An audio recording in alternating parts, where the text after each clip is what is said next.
You might have reached a stage in your business where you're thinking about hiring an SEO agency and you're thinking, wow, how do I get started? And you might be wanting to hire an SEO agency because A, your website's not ranking very well, or you're not getting enough traffic, or you don't have enough time or resources to manage your SEO because it is complicated and it can get a little confusing when you try it yourself because there's a lot of opinions out there on what works and what doesn't. And it's not like Google publishes their formula and you can just follow the formula, right? So there's a little bit of a knowledge gap there if you're starting fresh. And then you might just be getting buried by your competition. Maybe you're losing to the competition. You're just not appearing for the terms that you want to be showing up for and things like that. So you've reached that stage where you've decided, you know what, I'm gonna hire an SEO agency.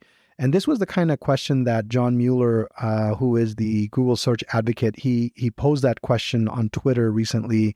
According to a Search Engine Journal article, he asked the question, how do you separate the serious from the less serious folks when it comes to SEO agencies, and how do you pick one? So what I want to do in this episode today is help you navigate that, help you understand the 6 important considerations you need to make when hiring an SEO agency, what the reasons are that you might be thinking when you are thinking about hiring an agency, and what the benefits are from hiring an SEO agency and things like that. So this is a very exciting and interesting episode for business owners and marketers who are thinking about hiring an SEO agency. So listen in and learn how you can do a great job in selecting the agency for your company.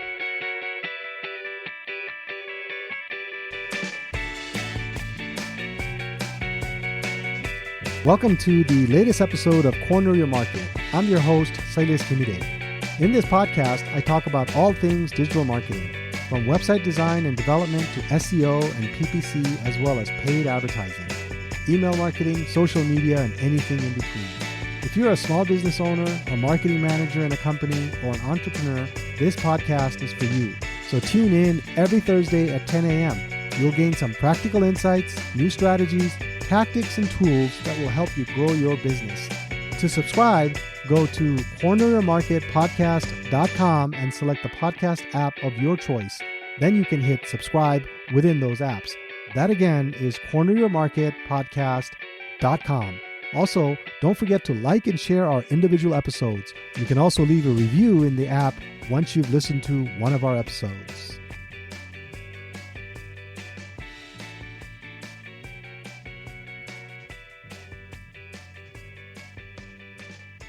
Recently, I was on searchenginejournal.com. Great publication if you haven't been there before. Lots of search engine related news, digital marketing strategy, and all that kind of stuff. It's a great source of news. I was on there and I was reading an article about how the Google search advocate, John Mueller, turned to Twitter seeking advice on what to consider when hiring an SEO consultant. He basically posed the question on behalf of someone running an animal park, indicating the need for a local SEO consultant to enhance their online presence. So he specifically asked, does anyone have recommendations in terms of people, companies, and things to watch out for when picking a SEO consultant, that is? And he said, how do you separate the serious from the less serious folks? And he got quite a bit of responses on that tweet. Lots of interesting things. You can read the article. I'll put the link to the article in show notes. I didn't respond to the tweet, but I read the article and I thought, you know what, I'm going to share my thoughts on this episode. So on this episode, what I want to do is I want to basically talk about what are the important considerations that any business needs to think about when they're about to hire a SEO agency. So I wanted to maybe take a little bit of a step back and start by why you might want to outsource your SEO. That's a good question to ask. And then the benefits you might get by outsourcing your SEO. The two are a little bit overlapped. As I was putting my notes together, I realized, they are really the same question, because why you might want to outsource your SEO, is really tied to the benefits that you would reap by outsourcing your SEO. So we'll talk about those two questions, I suppose, as one question, but anyway, it's still worth asking both questions. And then I want to share largely from this article that I read, but also adding some of my own thoughts on the 6 considerations. I think they had 5 in their article. I added 1. And then I renamed things a little bit because I felt like it was a little bit more understandable for a podcast format. But the 6 considerations when hiring an SEO agency.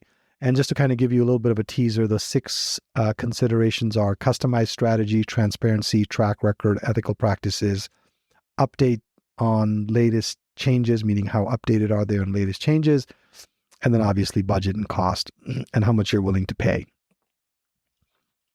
So why would you need an SEO agency? Well, a number of reasons, right? You might think, oh, I need an SEO agency because, you're not ranking well or you're not getting enough traffic. The ranking well question is always a little interesting one because just because you go in and do a rank check on your, keywords, doesn't necessarily mean that that's the way your customer is doing it. And also, the search engine results page, the SERP, is so customized to you based on your previous history, your location, and all that kind of stuff, and your account, if you're doing the search as logged in or not logged into your Google services and things like that. So there's a lot that goes into that. So the best indication of whether or not your SEO is working or not, to be honest with you, is looking at your traffic. Go into your Google Analytics and see what kind of traffic you're getting, who's coming there and what they're doing. And that's really like, I guess you're inferring based on that your SEO is or is not working. So you might be in a position where you're thinking, you're not ranking well, so I need to, and you're not getting enough traffic, so you need to get an SEO agency, right? The other one is you might be doing decently well, but you don't have the time or the resources to manage SEO. You know what I mean? So you don't have the time or the resources to manage SEO. And SEO can be time consuming. And sometimes it feels like you're just really wasting time too. So there's a lot of things you'll be reading, a lot of things that you'll be testing, a lot of things that you'll be changing. So you need some resources and some expertise. And you don't get results right away. So that's what makes it hard to test, is you can make a change and it might be several weeks, several days, several months before you see results on that. So it's really hard to know what's working, what's not working. So it's not an immediate testing situation either. And so, that takes a lot of expertise, takes a lot of resources. You might not have that in-house. And so you might need an SEO agency. And also you want to stay ahead of your competition, right? If your competitors are investing in SEO and you're not, then you will be losing out on potential traffic. Some people say you could be losing out, but I'm going to say you are going to be losing out on potential traffic and customers. And a SEO agency can help you stay ahead of SEO trends, things that are happening, new best practices, and ultimately help you stay ahead of your competitors. Now, that's on why you may want to consider outsourcing your SEO, right? Now, in terms of the benefits of having an SEO agency, it kind of goes with the points that I already made to an extent. Outsourcing your SEO to an agency can offer many benefits. Expertise and experience is one of them, right? SEO agencies typically specialize in optimizing websites, and so they have a team of professionals with diverse skills and experience. They stay up to date with the latest industry trends, algorithms, and best practices, which can improve your visibility and rankings. And so that level of depth, just like any skill set, sure, you could do it yourself. I could fix my sprinklers myself. I could do my plumbing myself. There's lots of videos on YouTube I can watch, countless hours I can sink in, but the time and the resource and the desire to do it has to be there, right? So, and then time and resource efficiency, I guess, kind of along the same points. SEO actually requires continuous monitoring, analysis, and implementation. And it can be, you do need to keep up with it quite a bit. I know when I've done SEO, I've usually had a tool that I use to monitor a lot of things, and based on their recommendations, go in and make those changes. And agencies will typically have access to these kind of tools that makes things go faster. They'll have access to resources. They'll also have, developers and people on hand that can help you fix things that these tools are telling you to fix. So that's a good reason. So time and resource efficiency, access to a wide range of skills, like I kind of inferred to in my previous point. An SEO agency typically consists of a team with different skill sets like content writers, developers, analysts, and they bring all of their skills to the table and can help and provide a more comprehensive results for you on your SEO. So you can see, if code needs to be updated, JavaScript needs to be updated, or things need to be, sometimes certain short codes are going out of style or deprecated that are causing problems. And Google really does look at your code quite a bit. And so you need to be on top of those things and making those kind of changes. If you're running your business, you really don't want your hands in there. If you're selling widgets, focus on selling the widgets. Get these things off your table. Get it to an SEO agency that can get all these things done for you. The other one is scalability. Agencies can, they can scale. If all of a sudden we've had this many times actually, where all of a sudden you have 5 new products and you're targeting 4 more territories and you need 3 more things done. You need to, combine certain pages. There's a lot of work that all of a sudden becomes available because you're now changing your business, you're adding new services, you're reaching new territories, things like that. And typically an SEO agency can scale those things pretty quickly. They have people on staff. They have the ability to do it. They can whip out, they've done it before probably too. So that makes it easy. The other point there is proven strategies and results. I guess my points are kind of bleeding into each other. I guess these are good things.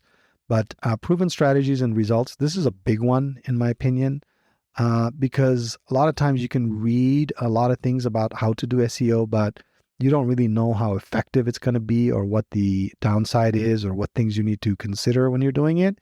A lot of times a very experienced SEO person or an SEO agency will know those things and will know what to try, what not to try, what works, what doesn't work, what the algorithm likes, what doesn't like, things like that, and what can result in good changes that results in immediate results and things like that. So they can basically bring their knowledge and expertise working on SEO with other clients, other industries, and things like that, and tailor it to your specific goals and target audience, which means that you need to be looking at their case studies, references, and testimonials when you're selecting an agency. But I'm getting a little bit ahead of myself there, so bear with me. The other thing is, one of the main benefits is you get a competitive advantage, right? You can focus on what you're doing, and they can focus on what they do best, which is SEO. The other one that's a big one is continuous optimization and adaptation. This is a key benefit of outsourcing your SEO. You should always ask your SEO agency to provide you with regular reports, recommendations, and things like that based on what they're seeing, based on the data and the performance metrics and things like that. But any, SEO agency worth its time, and sometimes I'm not very good with these idioms, but worth their salt. I think worth their salt. I like idioms, by the way. I'm a big fan of idioms, and worth your salt was actually just a little sidetrack here, but worth your salt comes from the Roman days when Roman soldiers were paid in salt. That's what I read. Check it out. Google it, find out if I'm right or wrong. But I do remember reading that many years ago, that you would get paid in salt. So good soldiers got paid good salt, so they were worth their salt. So anyway, any agency that is worth their salt will stay updated and be able to adapt their SEO strategy on the latest updates, the Google algorithm updates, latest trends, and all that kind of stuff. So having said all of that, let me now talk to you about the 6 considerations that you need to keep in mind when you decide to hire a SEO agency. So this is assuming that you've already decided that you want to hire an SEO agency. Now you've gone out and you're looking for a SEO agency, right? There's a lot of them out there. There's good ones, there's bad ones. Like in any industry, you got to know how to select them. So let me get started with the 6 considerations. The first one is customized strategy. I'm big on this one because all-you-can-fit SEO strategy is not a strategy. Meaning, if they are presenting to you a strategy that they have recycled over and over and over again, that is most likely not going to work. It is very important that your SEO agency understand your business. What are the products and services that you are pushing? What is your unique selling proposition? This is a big one. Sales cycle. What is your sales cycle? And what does the sales cycle, how does the content on your sales cycle relate to, actually, how does the content relate to your sales cycle? Meaning, do you have information top of funnel, mid funnel, lower funnel, and is it optimized for all of those keywords and key terms and things like that? And then what are your expansion goals? That's also very important because you need to talk about that. They need to know. The SEO agency needs to factor that in.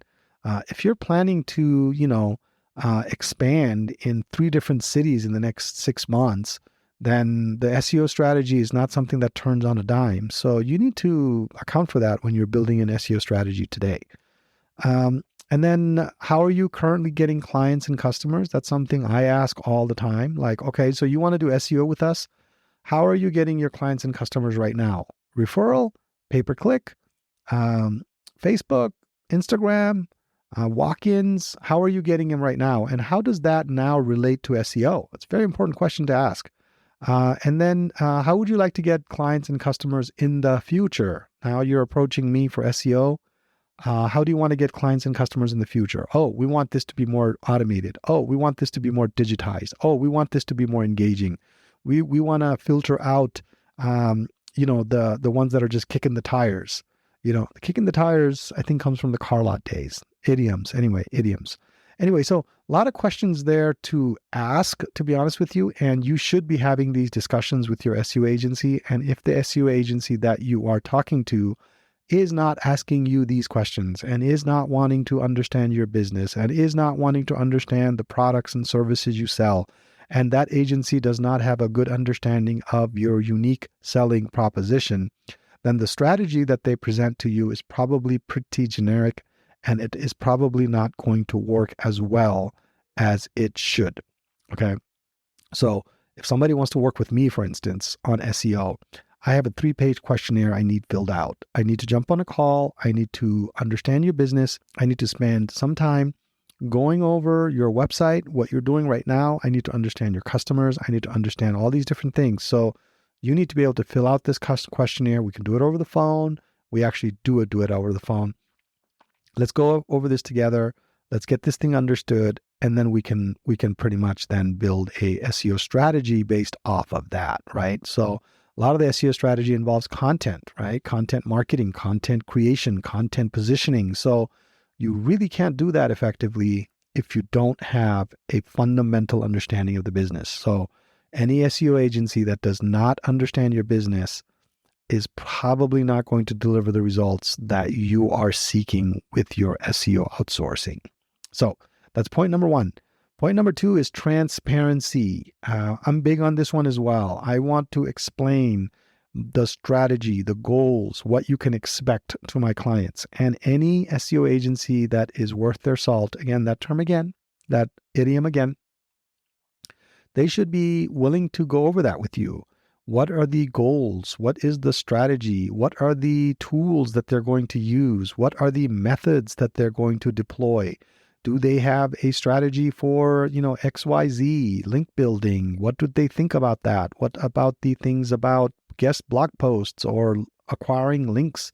How about the ones about optimizing your page, redoing some of your header texts and header tags and things like that? So what are they going to be doing? Let's talk about that. Let's evaluate that, because there needs to be transparency. And also they should have the ability to give you a monthly report. And depending on your service level, they should at minimum be able to send it to you, at maximum be able to jump on a call with you and walk you through it so you understand what it is that is being done. Very important. Transparency is very important because this is a partnership.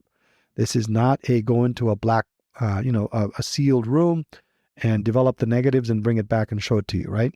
So that's point number 2 is transparency. Point number 3 is track record. How long have these guys been doing this thing? Look, I want to give a newcomer a chance too, right? I mean, we're newcomers at some point. So let's give newcomers a chance as well. But let's see what their results have been in the past. What are the things that they've done? What kind of clients have they helped with? They don't always have to be in your industry. I think that's a little overrated in my humble opinion.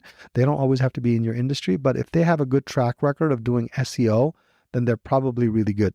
Now, in terms of new guys, I don't know. Maybe you can use other things that they've done. Maybe they've done video marketing in the past. Maybe they've done Amazon, marketing in Amazon. Maybe they've done, things like that. Some of those things do translate fairly well into SEO. So you don't necessarily have to be close to that. But again, experience helps, track record helps.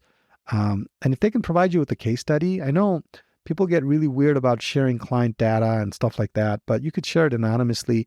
I was in a situation once where I basically had to provide something like this. This was about 4 or 5 years ago. And I just duplicated the report. And then I took out all the client names, changed the client keywords and things like that. I changed a whole bunch of things and I sent them the report as a way of showing the metrics, just the numbers. I didn't want them to tie it back to any client or anything like that because I know certain clients get a little bit weird about that. However, I did ask permission for one of them and he said, sure, share my report, no problem. So anyway, so case studies, performance track records, very important. So that's point number 3. Point number 4 is ethical practices. No black hat SEO, meaning there are certain tactics that people can use, have tried to use to circumvent the SEO algorithm. They have done keyword stuffing, and I was guilty of that myself 20 years ago. 20 years ago, when this thing was all just starting out, I did do keyword stuffing. I basically put the keywords as the same color as the background color. I thought I was being very clever. My website got blacklisted and I was never able to get it out of the blacklisted server. I was reading about how Google has an A server and a B server. I don't know how true it is, but that was way back then. I don't know how they do it now. But once you get into the B server, it's really hard to get into the A server. So Black hat SEO is very, very important that's why the transparency thing is important, because if you're an SEO agency saying, yeah, we can get you #1 rankings for this term, although I don't see that as much anymore, but I can get you #1 on this term in the next 30 days. No, run. That's not possible. I don't care who you are, but if that's the kind of promise they're making to you, then they're not worth the salt. So anyway, there's a good article in HubSpot about ethical practices, and it specifically talks about black hat SEO. It's just do a Google search for a Google search for a HubSpot article on black hat SEO. You should be able to find it. I'll also drop that in the show notes as well, so you can reference it there as well. Now, point number 5 is how up to date is the agency on the latest changes, because Google changes their algorithm 500 to 600 times a year. That's twice a day, almost, averaging twice a day. There are major core updates that they announce that goes out, and things happen. Things happen. During COVID, there was a big update on the algorithm on healthcare companies, and some of the healthcare companies that I used to work for saw a 20% drop in traffic just based on the algorithm changes. So when that happened, we knew the core update was coming. We knew that there was going to be changes. We didn't know the details of it, but we were bracing for it. We were getting everybody ready for it. It happened. We made the adjustments based on the core update, and boom, we're back on track. Not all the way, to be honest with you. I was just looking at the numbers last week. We're maybe still 5% below where we were, 2 years ago, but still, that's not bad, right? It's not like we were doing anything bad. They just kind of changed things in the way that they were ranking you, or scanning you and indexing you. Let me give you a couple of examples. In January of 2020, there was a featured snippets update, and basically that update de-emphasized the they deduplicated URLs from search results pages that contained featured snippets, meaning if your web page had gained the featured snippet for a particular query, so this is like, how you see at the top a pull-down menu and then there's an answer to a question or something like that, that's a featured snippet, right? So if you're listed in that, then you are not going to get a listing in the organic in the bottom. So let's say, for example, you're listed there and then you're also ranking in the second position with one of the standard blue links. your URL was removed from that standard listing because Google decided to count featured snippet as one of the 10 links shown for you. So that the impact of that is less clicks because the featured snippet sometimes can get less clicks than the blue links. So there's a valid concern that sites ranking in both or similar positions would experience significant traffic declines from these queries. So how do you combat that? You can combat that by maybe, I don't know, more long tail keyword focus, more, not sure how you would combat that, to be honest with you.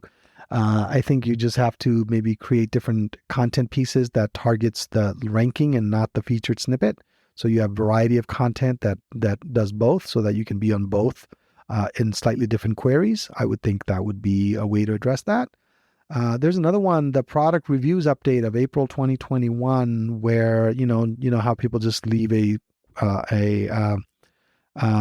review that basically says, great experience, 5-star, things like that. Well, that's not a great review versus somebody that actually says, hey, I went into this restaurant and I ate the steak and the steak was great. And then I had ordered this and the service was great and it was a great experience. The ambience was great. That review is weighted more than the lightweight reviews, right? So that also impacted people as well. A subtle change, but that is going to impact your SEO in the way that you have to now adjust your review acquisition strategy. You have to provide that level of service to your client and to your service that they remember the details of the service now, right? So, and then they are then encouraged to go and write their review. So anyways, those are just two examples of how you got to stay updated on changes.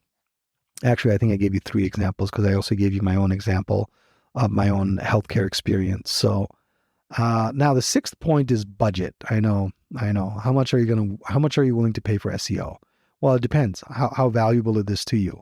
How much is one client worth to you? What is the lifetime value of your client that comes from organic? If your lead that comes in from organic, results in a $5,000 client or like $5,000 value in your business, lifetime value in your business, or if the traffic coming in results in $200, right? And you get 5 of those. So anyway, I think there's tremendous value in the traffic that comes in, especially if you do it well, especially if you do it very well in a targeted way. So to be honest with you, you just need to understand what you're paying for. You need to understand what you're getting out of it on your end and what you expect to get out of it on your end, and then evaluate that against the cost of what they're quoting you. One thing to keep in mind is sometimes agencies will play subtle games, like they will control your website. They will host it. They will have full control over your website. So if you cancel your SEO, you also lose your website and things like that. So just ask questions. Ask questions like, who's hosting the site? Who owns the content? What happens if we cancel a contract? All that kind of stuff, right? So the more transparent the SEO agency is, the more likely that it's going to be a much more fruitful relationship for both parties. So anyway, so that is point number 6. And I think I promised you 6 considerations, and I gave you 6 considerations on 6 considerations when you decide to hire an SEO agency. So to wrap it up for today, we talked about why you might want to outsource your SEO. We talked about the benefits you might get by outsourcing your SEO, and we talked about how those are kind of overlap a little bit. One leads to the other. But doesn't mean that they're not valid questions. It just means that, one leads to the other. So do ask both questions. And then I talked about the 6 considerations that you need to give when you are hiring an SEO agency. So the 6 are customized strategy, transparency, track record of the SEO agency, ethical practices, and then how updated are they on the latest changes, and then the budget consideration that you need to give when you are selecting your SEO agency. So with that, I think if you have any questions, do reach out to me and send me an email or leave some comments on my website. And otherwise, happy SEOing, happy marketing, and we will talk to you next week. .